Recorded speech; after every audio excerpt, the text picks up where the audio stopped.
RTV ముఖ్యాంశాలు. కేసుల పరిష్కారానికి రాజీ మార్గమే దివ్య మార్గం.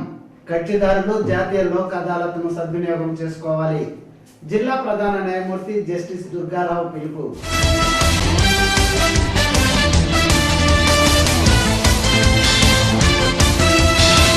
రెండో రోజు కూడా హోరాహోరీగా సాగిన జాతీయ స్థాయి కుస్తీ పోటీలు. ఫైనల్ కు 300 మందికి పైగా ఎంపిక.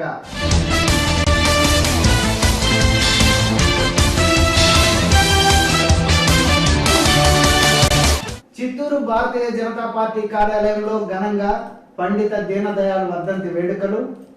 ప్రతి ఒక్కరూ దీనదయాళ్ మార్గానికి ఆదర్శం కావాలని టీసీ మణినాయుడు పిలుపు.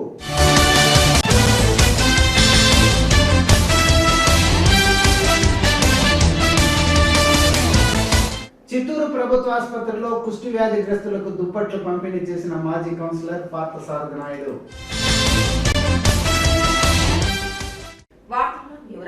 నేరారోపణలతో భూ సమస్యలతో ఏళ్ల తరబడి న్యాయస్థానాల చుట్టూ తిరిగే కక్షిదారులకు న్యాయశాఖ సువర్ణ అవకాశం కల్పించే దిశగా అడుగులు వేసింది. కోర్టు చుట్టూ ప్రదక్షిణలు చేయకుండా పరస్పర రాజీ మార్గం ద్వారా తమ కేసులను పరిష్కరించుకోవడానికి ప్రతి ఏటా లోక్ అదాలత్ కార్యక్రమాన్ని నిర్వహిస్తూ వస్తుంది. ఇందులో భాగంగా శనివారం చిత్తూరు జిల్లా కేంద్రంలో జిల్లా ప్రధాన న్యాయమూర్తి దుర్గారావు ఆధ్వర్యంలో జాతీయ మెగా లోక్ అదాలత్ కార్యక్రమం జరిగింది. కక్షిదారుల రాజీ మార్గం మెగా లోక్ అదాలత్ లో కక్షిదారులు అత్యంత ఉత్సాహంగా పాల్గొన్నారు. చిత్తూరు జిల్లా న్యాయ సముదాయంలో నిర్వహించిన జాతీయ మెగా లోక్ అదాలత్ లో కక్షిదారులు రాజీ మార్గం ద్వారా తమ సమస్యలను పరిష్కరించుకున్నారు. ముఖ్యంగా క్రిమినల్ కేసులు, భూమికి సంబంధించిన కేసులు, సివిల్ కేసులు, చెక్ బౌన్స్ కేసులు, బ్యాంకు రుణాలు, ట్యాక్స్లు, ప్రమాద బీమా కంపెనీలకు సంబంధించిన పలు కేసులకు సంబంధించిన పలు రకాల కక్షిదారులు ఈ లోక్ అదాలత్ లో పాల్గొని పరిష్కారం వెతుక్కున్నారు. లోక్ అదాలత్ కార్యక్రమాన్ని ప్రారంభిస్తూ జిల్లా ప్రధాన న్యాయమూర్తి జస్టిస్ దుర్గారావు కక్షిదారులను ఉద్దేశించి ప్రసంగించారు. కేసుల పరిష్కారానికి రాజీ మార్గమే దివ్య మార్గమని, కక్షిదారులు ఈ మార్గాన్ని ఎంచుకొని సుదీర్ఘకాలంగా పెండింగ్ లో ఉన్న కేసులను పరిష్కరించుకోవాలని సూచించారు. రాజీ మార్గం ద్వారా సమస్యలను పరిష్కరించుకోవాలని తలచిన కక్షిదారుల కోసం వారంలో ఓ రోజు లోక్ అదాలత్ నిర్వహించడానికి తాము ఎల్లప్పుడూ సిద్ధంగా ఉన్నట్లు వారు పేర్కొన్నారు. ఈ కార్యక్రమంలో బార్ అసోసియేషన్ అధ్యక్షులు రవీంద్రనాథ్ రెడ్డి, జిల్లా అదనపు ప్రధాన న్యాయమూర్తి మధుసూదన్ రావు, కపర్తి, భరద్వాజ్, పలువురు న్యాయవాదులు, న్యాయమూర్తులు పాల్గొన్నారు. వాళ్ళ మధ్యలో ఉన్న ఇబ్బందులు ఏంటి గమనించి చట్టబద్ధంగా వారికి ఏ రిలీఫ్స్ వస్తాయని చెప్పేసి చెప్పడం, ఆ దిశలో ఇద్దరు పార్టీలకి పరిష్కారాన్ని కనుగొనడం చేస్తారు. కాబట్టి ఈ మీడియేషన్ కూడా అందరూ ఎక్కువ మంది ఉపయోగించుకోవాలని చెప్పేసి కోరడం జరుగుతుంది. అట్లాగే మనందరికీ తెలిసి ఇప్పుడు 4వ పద్ధతి లోక్ అదాలత్. ఈ లోక్ అదాలత్లో ఇద్దరు పార్టీలను కూర్చోబెట్టి వారి సమస్యల్ని, కేసులో ఉన్న పూర్వపరాలని పరిశీలించి ఇద్దరు పార్టీలకి సమన్వయం చేయడానికి ప్రయత్నం చేసి ఇద్దరు పార్టీలు ఒప్పుకున్న తర్వాత ఈ అవార్డు పాస్ చేయడం జరుగుతుంది. ఈ లోక్ అదాలత్లో ఉన్న ముఖ్యమైన అడ్వాంటేజ్ ఏంటంటే దీని మీద అప్పీల్ ఉండదు. అట్లాగే అప్పటి వరకు కట్టిన కోర్టు ఫీజులు కూడా తిరిగి వాపసు ఇవ్వబడుతుంది. ఈ అడ్వాంటేజెస్ని అందరూ కూడా ఉపయోగించుకుంటారని చెప్పేసి ఉత్కంఠభరితమైన పోరు అదే జోస్తో జాతీయ స్థాయి కుస్తీ పోటీలు రెండో రోజు క్రీడాభిమానుల్లో మరింత ఉత్సాహాన్ని నింపింది. చిత్తూరు క్రీడా ప్రాధికార సంస్థ మైదానం వేదికగా జరుగుతున్న జాతీయ స్థాయి కుస్తీ పోటీలో రెండో రోజు శనివారం సైతం 800 మంది కుస్తీ ఆటగాళ్లు హోరాహోరీగా తలపడ్డారు. ఆట ముగిసే సమయానికి ఫైనల్ కు దాదాపు 300 మంది అర్హత సాధించారు. కాగా ఆంధ్రప్రదేశ్ లో తొలిసారిగా ఒలింపిక్స్ అసోసియేషన్ ఆధ్వర్యంలో నిర్వహిస్తున్న జాతీయ స్థాయి పోటీలు కావడంతో ఉదయం నుంచి రాత్రి వరకు క్రీడాభిమానులతో మైదానం హోరెత్తిస్తోంది.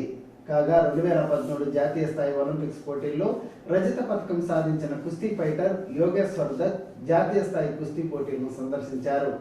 వ్యక్తిగతంగా కుస్తీ పోటీల్లో పాల్గొనే క్రీడాకారులకు కరచాలనం చేసి ప్రోత్సహించారు.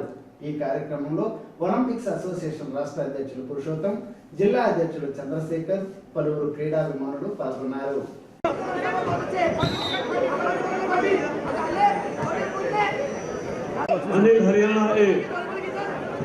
భారతీయ జనతా పార్టీ వ్యవస్థాపకులలో ఒకరైన పండిత్ దీనదయాళ్ ఉపాధ్యాయ సమర్పణ్ దివస్ కార్యక్రమాన్ని జిల్లా పార్టీ కార్యాలయం నందు నగర అధ్యక్షులు టీసీ మణినాయుడు ఆధ్వర్యంలో ఘనంగా నిర్వహించారు. ఈ కార్యక్రమానికి రాష్ట్ర కార్యవర్గ సభ్యులు గుత్తా నారాయణ స్వామి నాయుడు ముఖ్య అతిథిగా విచ్చేశారు. ఈ సందర్భంగా వారు మాట్లాడుతూ భారతీయ జనతా పార్టీ ఆవిర్భావానికి ముందు జనసంఘ్ వ్యవస్థాపకులైన దీనదయాళ్ ఉపాధ్యాయ ఏకాత్మ మానవతావాదం అనే సిద్ధాంతాన్ని ప్రతి ఒక్కరూ పాటించాలని సూచించారు. కులమత భేదాలకు చోటు ఇవ్వకుండా దేశం కోసం, పార్టీ అభివృద్ధి కోసం దీనదయాళ్ ముఖ్య పాత్ర పోషించారని కొనియాడారు. జిల్లా ప్రధాన కార్యదర్శి జగదీశ్వర్ నాయుడు, అసెంబ్లీ ఇన్ఛార్జి గోళ్ల హరిప్రసాద్ చౌదరి, నగర అధ్యక్షుడు టీసీ మణినాయుడు తదితరులు ప్రసంగిస్తూ దీనదయాళ్ ఉపాధ్యాయ గారి మార్గంలో ప్రతి ఒక్కరూ పార్టీ కోసం, ప్రజా సమస్యల కోసం పోరాడాలని పిలుపునిచ్చారు. 1968 ఫిబ్రవరి 11వ తేదీన పండిత్ దీనదయాళ్ ఉపాధ్యాయ అకాల మరణం చెందారని పేర్కొన్నారు. వారికి ఘన నివాళులు సమర్పించారు. ఈ కార్యక్రమంలో నగర అధ్యక్షుడు టీసీ మణినాయుడుతో పాటు assembly incharge Golla Hariprasad Chowdary, parliament incharge Rajendra Naidu, జిల్లా కార్యదర్శి దేవేంద్ర, జిల్లా మైనారిటీ అధ్యక్షులు రెహమాన్, నాయకులు ఎంజి రాంభద్ర, రవికుమార్, మోహన్ నాయుడు, నరేంద్ర, నరేష్, తాత రవి, అట్టూరి శ్రీనివాస్, బ్రహ్మానందరెడ్డి, మహేష్, మేదర రవి, షౌకత్ తదితరులు పాల్గొన్నారు. ఆయన చేయడమే కాకుండా భారతదేశంలో పక్కనున్నటువంటి మన కాశ్మీర్ రాష్ట్రాన్ని కానీ ఇతర భాగాలను కానీ సంయుక్తంగా ఉంచాలనే ఉద్దేశంతో ఆయన తన ప్రాణాలను బలిదానం చేశారు. ఆ బలిదానం చేసిన మొఘల్ సరాయ్ అనే ఒక రైల్వే స్టేషన్ దగ్గర 1968 ఫిబ్రవరి 11వ తారీఖున అక్కడ ఆయన యొక్క శవం కనపడడం జరిగింది. దీని వెనకాల అనేక అనుమానాలతో కూడినటువంటి సందేశాలని అయితే కొందరు కావాలనే చంపారు. దీని మీద ప్రముఖంగా లెఫ్టిస్ట్ పార్టీల మీద అనేక రకాలైనటువంటి అనుమానాలు ఆ రోజులలో వెలువడాయి. చిత్తూరు ప్రభుత్వ ఆసుపత్రిలోని కుష్టి వ్యాధిగ్రస్తులకు చిత్తూరు మాజీ కౌన్సిలర్ పార్థసారథి నాయుడు దుప్పట్లు పంపిణీ చేశారు. చిత్తూరు మాజీ కౌన్సిలర్, టౌన్ బ్యాంక్ మాజీ డైరెక్టర్ పార్థసారథి నాయుడు నగరంలో పలు సేవా కార్యక్రమాలు, దాన ధర్మాలు నిర్వహిస్తున్నారు. ఇందులో భాగంగా ఈ రోజు చిత్తూరు ప్రభుత్వ ఆసుపత్రి నందు కుష్టి వ్యాధి వార్డులోని రోగులకు ఉచితంగా దుప్పట్లను పంపిణీ చేశారు. ఈ సందర్భంగా ఆసుపత్రి deputy DM&HO doctor Venkata Prasad మాట్లాడుతూ పార్థసారథి నాయుడు సేవానిరతిని ప్రతి ఒక్కరూ మార్గంగా తీసుకొని వారి స్ఫూర్తితో మరింత మంది దాతలు ముందుకు వచ్చి రోగులకు, పేదవారికి తమ వంతు చేయూతనివ్వాలని పిలుపునిచ్చారు. ఈ కార్యక్రమంలో RMO doctor Sandhya, hospital superintendent doctor Pandurangarao, doctor Janakirao తదితరులు పాల్గొన్నారు. 2016 ఫోర్ట్నైట్ క్యాంపులు, ఈ 2017 సంవత్సరం ఫోర్ట్నైట్ క్యాంపులు మొత్తం దాదాపు 25 కేసులు నోటిఫై అయింది. ఇంకా 13వ తేదీకి ఇంకా ఆ యొక్క ఫిగర్ పెరగచ్చు. ఎక్కువగా ఎంబీ కేసులు వచ్చాయి మాకు. ఎంబీ కేసులు అంటే లేట్ డయాగ్నోసిస్, పీబీ అంటే అర్లీ కేసు అనమాట. మెయిన్గా ఏమంటే రాగి వర్ణం కలిగిన స్పర్శలేని మచ్చలు ఒంటిలో ఎక్కడున్నా సరే అశ్రద్ధ చేయకుండా మొట్టమొదట అర్లీగా మా ప్రాథమిక ఆరోగ్య కేంద్రంలో డాక్టర్ని కానీ లేకపోతే మా ఏపీ మార్చి 9వ తేదీన నిర్వహించబోయే పట్టభద్రుల ఉపాధ్యాయుల ఎమ్మెల్సీ ఎన్నికలను పగడ్బందీగా నిర్వహించాలని ముఖ్య ఎన్నికల అధికారి బన్వర్లాల్ పేర్కొన్నారు. శనివారం స్థానిక జిల్లా సచివాలయంలో జిల్లా కలెక్టర్ ఆధ్వర్యంలో ముఖ్య ఎన్నికల అధికారి ఎమ్మెల్సీ ఎన్నికలు జరిగే జిల్లాలోని జిల్లా కలెక్టర్లతో వీడియో కాన్ఫరెన్స్ నిర్వహించారు. ఈ సందర్భంగా బన్వర్లాల్ మాట్లాడుతూ ఎమ్మెల్సీ ఎన్నికలకు సంబంధించి ఈ నెల 17వ తేదీన నోటిఫికేషన్ జారీ అవుతుందన్నారు. ఈ ఎన్నికల సందర్భంగా మోడల్ కోడ్ ఆఫ్ కాండక్ట్ ను ఖచ్చితంగా అమలు చేయాలని సూచించారు. ఈ సందర్భంగా జిల్లా కలెక్టర్ సిద్ధార్థ జైన్ ముఖ్య ఎన్నికల అధికారికి ఎమ్మెల్సీ ఎన్నికల సందర్భంగా జిల్లాలో చేపడుతున్న ముందస్తు ఏర్పాట్లు తదితర విషయాల గురించి వివరించారు. ఈ కార్యక్రమంలో జిల్లా joint collector Girisha, Tirupati Madanapalle sub collector Nishant Kumar, Vetri Selvi, DRO Razia Begum, వివిధ శాఖల అధికారులు పాల్గొన్నారు. చిత్తూరు నగరంలో ముస్లిం సోదరులకు చెందిన వక్ఫ్ భూములు అన్యక్రాంతమైందని, ఈ విషయంపై సంబంధిత ఉన్నతాధికారులు ఫిర్యాదు స్వీకరించడం లేదని ముస్లిం మైనార్టీ సంఘం నేతలు ఆరోపించారు. శనివారం చిత్తూరు ప్రెస్ క్లబ్ లో మీడియా సమావేశంలో వారు మాట్లాడుతూ శేషాపిరాన్ మసీదు పాత కమిటీ సభ్యులు మసీదు సంబంధిత ఆస్తులను కాజేశారని ఆరోపించారు. ఈ విషయంపై గతంలో జిల్లాలో పర్యటించిన సంబంధిత శాఖ మంత్రికి కూడా ఫిర్యాదు చేశామని గుర్తు చేశారు. అయితే ఎలాంటి చర్యలు తీసుకోలేదని, ఈ నేపథ్యంలో జిల్లా ఉన్నత అధికారులు జిల్లాలో అన్యాక్రాంతానికి గురవుతున్న వక్తు భూములను కాపాడాలని కోరారు. ఈ సమావేశంలో ముస్లిం మైనారిటీ సంఘం నాయకులు అఫ్జల్ ఖాన్ తదితరులు పాల్గొన్నారు. చిత్తూరు వాసవి వనితా క్లబ్ వారిచే నగరంలో సూచిక బోర్డులను ఏర్పాటు చేశారు. చిత్తూరు నగరంలో సూచిక పలకాలు, ఆహ్వాన పలకాలను తిరుపతి రోడ్డు, బెంగళూరు రోడ్డు కూడలలో ఏర్పాటు చేశారు. ఈ కార్యక్రమానికి ముఖ్య అతిథులుగా club governor Rachapalli Balaji, cabinet secretary Krishnamurthy, zone chairman Phani Kumar, Vinay Kumar తదితరులు పాల్గొన్నారు. ఈ కార్యక్రమంలో ఇంకా VKSP deputy governor Shobharani, Vasavi club అధ్యక్షురాలు కెఎస్ వాణి రమేష్, సెక్రటరీ రాధిక, లీలా కుమారి, కుసుమ, లలిత తదితరులు పాల్గొన్నారు. రేషనలైజేషన్ పని సర్దుబాటు పేరుతో రాష్ట్రంలోని ప్రభుత్వ పాఠశాలల్లో పెద్ద ఎత్తున ఉపాధ్యాయ పోస్టులను తగ్గించడానికి కుట్ర పడుతోందని ఉపాధ్యాయ విద్యార్థి నిష్పత్తి 1:30గా నిర్ణయించి పని సర్దుబాటు చేయడం దారుణమని, ప్రభుత్వం తీరు మార్చుకోకపోతే తీవ్ర పరిణామాలు ఉంటాయని యూటీఎఫ్ రాష్ట్ర ప్రధాన కార్యదర్శి పి బాబురెడ్డి హెచ్చరించారు. చిత్తూరులో జరిగిన యూటీఎఫ్ జిల్లా కార్యవర్గ సమావేశంలో ఆయన మాట్లాడుతూ రాబోయే ఎమ్మెల్సీ ఎన్నికల్లో ఉద్యమ అభ్యర్థులైన విటపు బాలసుబ్రహ్మణ్యం, ఎండవల్లి శ్రీనివాసరెడ్డిని గెలిపించడం ద్వారా ప్రభుత్వ విద్యారంగాన్ని సంక్షోభంలోకి నెట్టకుండా చూడాలని ఉపాధ్యాయులను కోరారు. యూటీఎఫ్ జిల్లా అధ్యక్షులు సోమశేఖర్ నాయుడు అధ్యక్షతన జరిగిన ఈ సమావేశంలో శాసన మండలి సభ్యులు విటపు బాలసుబ్రహ్మణ్యం మాట్లాడుతూ సిసిఈ విధానం పేరిట ఉపాధ్యాయులకు పనిభారం ఎక్కువైందని, ఈ విధానం వల్ల ప్రయోజనమేమీ ఉండదని, దీనిపై ప్రభుత్వం పునఃసమీక్ష చేయాలని డిమాండ్ చేశారు. రాబోయే ఎమ్మెల్సీ ఎన్నికల్లో ఓటర్లు పరిమితి ప్రదర్శించి ఓటేయడం ద్వారా విద్యారంగాన్ని బతికించుకోవాలని పిలుపునిచ్చారు. అనంతరం ఎండవల్లి శ్రీనివాసరెడ్డి మాట్లాడుతూ ఉద్యోగులు, ఉపాధ్యాయులు ప్రభుత్వం తీరుతో చాలా ఇబ్బందులు గురవుతున్నారని, కాంట్రిబ్యూటరీ పెన్షన్ విధానాన్ని రద్దు చేయాలని డిమాండ్ చేశారు.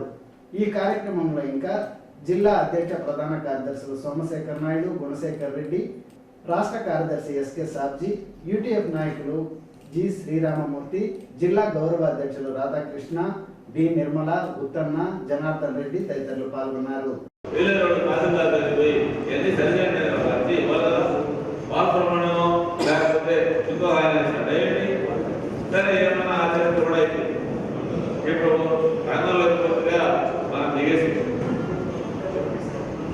ఈ పరిస్థితుల్లో ఓటర్ దగ్గరికి ఏ పాయింట్ మీద వెళ్ళాలా, చిత్తూరు జిల్లాలో అయితే ఏ పాయింట్ పెట్టుకోవాలా, మిగతా జిల్లాలో అయితే ఏ పాయింట్ పెట్టుకోవాలా, భారీ ఉపన్యాసాలతో, పొగడతలతో, ఇంకో దాంతో, మరొక దాంతో ఉండాల్సినటువంటి అవసరం. తిరుమల శ్రీవారిని ఈ రోజు నైవేద్య విరామ సమయంలో పలువురు రాజకీయ సినీ ప్రముఖులు దర్శించుకున్నారు. తిరుమల శ్రీవారిని కేంద్ర మంత్రి శ్రీపాద యశో నాయక్, మాజీ మంత్రి గల్లా అరుణకుమారి, సినీ నిర్మాత దిల్ రాజు, నటుడు సప్తగిరి తదితరులు దర్శించుకున్నారు. ఉదయం ఏపీ విరామ సమయంలో స్వామివారి ఆశీస్సులు పొందారు. ఆలయ అధికారుల దగ్గరుండి వీరికి దర్శన ఏర్పాట్లు గావించారు. అనంతరం స్వామివారి తీర్థ ప్రసాదాలు అందజేశారు. ప్రపంచంలోనే అమరావతి గొప్ప రాజధానిగా వెలుగొందాలని స్వామిని ప్రార్థించారని, ఓం నమో వెంకటేశాయ చిత్రం అద్భుతంగా ఉందని గల్లా అరుణకుమారి పేర్కొన్నారు.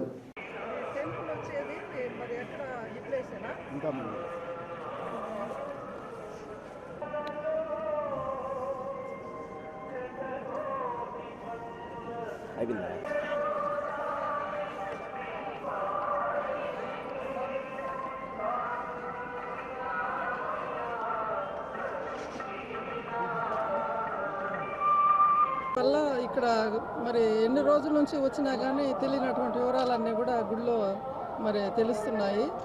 మరి ఈరోజు ఇన్ని రోజులు స్వామిని చూసిన దానికి, నేను నా సినిమా చూసి వచ్చి స్వామిని చూసిన దానికి చాలా తేడాగా అనిపించింది నాకు.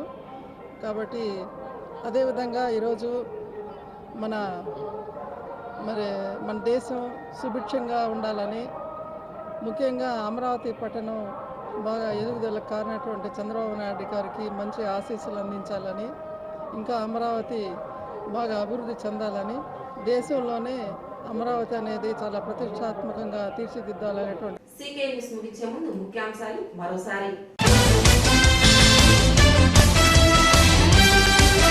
కేసుల పరిష్కారానికి రాజీ మార్గమే దివ్య మార్గం.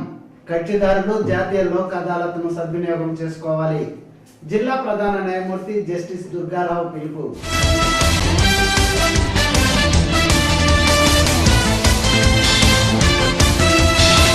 రెండో రోజు కూడా హోరాహోరీగా సాగిన జాతీయ స్థాయి కుస్తీ పోటీలు. ఫైనల్ కు 300 మందికి పైగా ఎంపిక.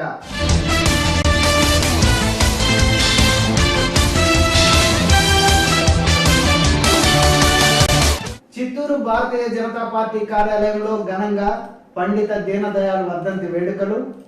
ప్రతి ఒక్కరూ దీనదయాళ్ మార్గానికి ఆదర్శం కావాలని టీసీ మణినాయుడు పిలుపు.